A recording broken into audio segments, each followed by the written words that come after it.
নমস্কার বন্ধুরা, সকলকে আমার চ্যানেলে স্বাগত। গতকাল অর্থাৎ 1 জুন 2026 মাননীয় মুখ্যমন্ত্রীর সাথে নবান্নের সমস্ত ডিএ মামলাকারী সংগঠনের প্রতিনিধিদের বৈঠক ছিল এবং এই বৈঠকের শেষে রাজ্যের সমস্ত সরকারি কর্মচারী, পেনশনার এবং ফ্যামিলি পেনশনারদের জন্য বেশ কয়েকটি সুখবর উঠে আসে এবং এই সুখবরগুলি কী এবং এর ফলে রাজ্যের সরকারি কর্মচারী পেনশনাররা কতটা উপকৃত হতে পারেন সেই ব্যাপারে আজকের ভিডিওতে বিস্তারিতভাবে আলোচনা করব। ভিডিওটি অত্যন্ত গুরুত্বপূর্ণ, তাই প্রথম থেকে শেষ পর্যন্ত অবশ্যই ধৈর্য সহকারে দেখবেন এবং ভালো লেগে থাকলে অবশ্যই একটি লাইক করবেন এবং সকলের সঙ্গে শেয়ার করবেন। আর সেই সাথে এই চ্যানেলে যদি প্রথমবার হয়ে থাকেন এই রকমের ইনফরমেটিভ ভিডিও আরও দেখার জন্য যারা এখনও পর্যন্ত এই চ্যানেলটিকে সাবস্ক্রাইব করেননি তারা অবশ্যই চ্যানেলটিকে সাবস্ক্রাইব করে নিতে ভুলবেন না। তাহলে চলুন আমরা বিস্তারিত জেনে নিই। গতকালকের বৈঠকের পর রাজ্যের সরকারি কর্মচারী, পেনশনার বা ফ্যামিলি পেনশনারদের জন্য মোট 3টি ভালো খবর সামনে এসেছে। প্রথম যে ভালো খবর সেটি হলো বকেয়া 42% ডিআরএস অ্যালাউন্স মিটিয়ে দেওয়া। আমরা সকলেই জানি সেন্ট্রাল গভর্নমেন্টের বর্তমানে 7th পে কমিশনের উপর নির্ধারিত ডিএর পরিমাণ বা ডিআরএস অ্যালাউন্সের পরিমাণ হচ্ছে বর্তমানে 60%, যেখানে রাজ্যের কর্মচারীরা ষষ্ঠ বেতন কমিশনের ওপর বর্তমানে ডিএ পেয়ে থাকেন 18% এবং অনেক রাজ্যই কিন্তু সেন্ট্রালের ডিআরএস অ্যালাউন্স বা ডিএ রেটটাকে এখানে মেনে চলেন এবং তাদের সরকারি কর্মচারীদের সেন্ট্রালের অনুরূপ ডিএ প্রদান করে থাকে। যেখানে রাজ্যের অর্থাৎ পশ্চিমবঙ্গ রাজ্যের সরকারি কর্মচারীরা প্রায় 42% ডিআরএস অ্যালাউন্সের পান এবং এই 42% বকেয়া ডিএটি খুব তাড়াতাড়ি মিটিয়ে দেওয়া হবে কয়েকটি কিস্তির মাধ্যমে, এমনই একটি আশ্বাস শোনা গেছে মাননীয় মুখ্যমন্ত্রীর তরফ থেকে এবং যার প্রথম কিস্তি খুব সম্ভবত আগামী 22 জুন 2026 রাজ্য বাজেট পেশ করার সময় ঘোষণা করা হতে পারে এবং সেখানে একটি হিউজ অ্যামাউন্টের ডিআরএস অ্যালাউন্স ঘোষণা করার সম্ভাবনা থাকবে রাজ্যের সরকারি কর্মচারী, পেনশনার এবং ফ্যামিলি পেনশনারদের জন্য। অর্থাৎ কয়েকটি কিস্তির মধ্যে বকেয়া 42% ডিআরএস অ্যালাউন্স রাজ্যের সরকারি কর্মচারী, পেনশনার এবং ফ্যামিলি পেনশনাররা পেতে চলেছে।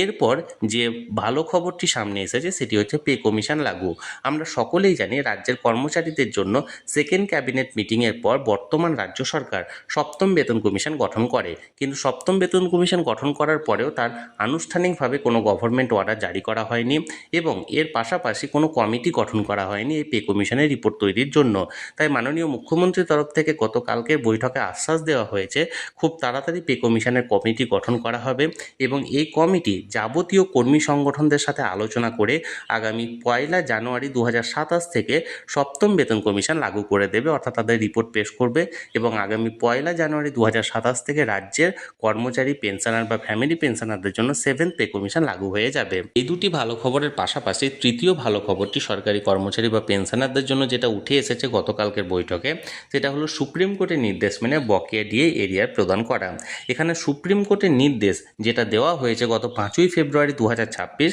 সেই নির্দেশ অক্ষরে অক্ষরে পালন করা হবে এমনই আশ্বাস শোনা গেছে মাননীয় মুখ্যমন্ত্রীর তরফ থেকে এবং বলা হয়েছে আগের যে সরকার যে এআইসিপিআইটাকে ভুলভাবে এখানে ক্যালকুলেশন করে রাজ্যের কর্মচারী বা পেনশনারদের এরিয়া প্রদান করা শুরু করেছিল, সেটাকে অ্যাকচুয়াল যে এআইসিপিআই আছে সেই এআইসিপিআই মেনেই এখানে এরিয়ার প্রদান করা হবে এবং সমস্ত যে রিপোর্ট সেটা ইন্দু মালহোত্রা কমিটির সুপারিশ অনুযায়ী সমস্ত সরকারি কর্মচারী, সমস্ত সরকারি কর্মচারীর পেনশনার, সমস্ত গ্র্যান্ট ইন এড সংস্থার কর্মচারী এবং গ্র্যান্ট ইন এড সংস্থার পেনশনার সকলকেই খুব তাড়াতাড়ি বকেয়া সমস্ত ডিএ এরিয়ার প্রদান করা হবে। পরিশেষে গতকালকের বৈঠকের পর যে সমস্ত কর্মী সংগঠনের প্রতিনিধিরা ওখানে গিয়েছিলেন তারা যখন বাইরে বেরিয়েছেন তারা প্রেস কনফারেন্সে বলেন এই যে বৈঠক বা এই যে আলোচনা সেটা সর্বাংশে সফল এবং সদর্থক আলোচনা হয়েছে এবং মাননীয় মুখ্যমন্ত্রী বলেছেন যে তারা যে সমস্ত প্রতিশ্রুতি দিয়েছেন সমস্ত প্রতিশ্রুতি অর্থাৎ যাবতীয় প্রতিশ্রুতি তারা রক্ষা করবেন। তবে বর্তমানে রাজ্যের অবস্থা খারাপ এবং ফান্ড না থাকায়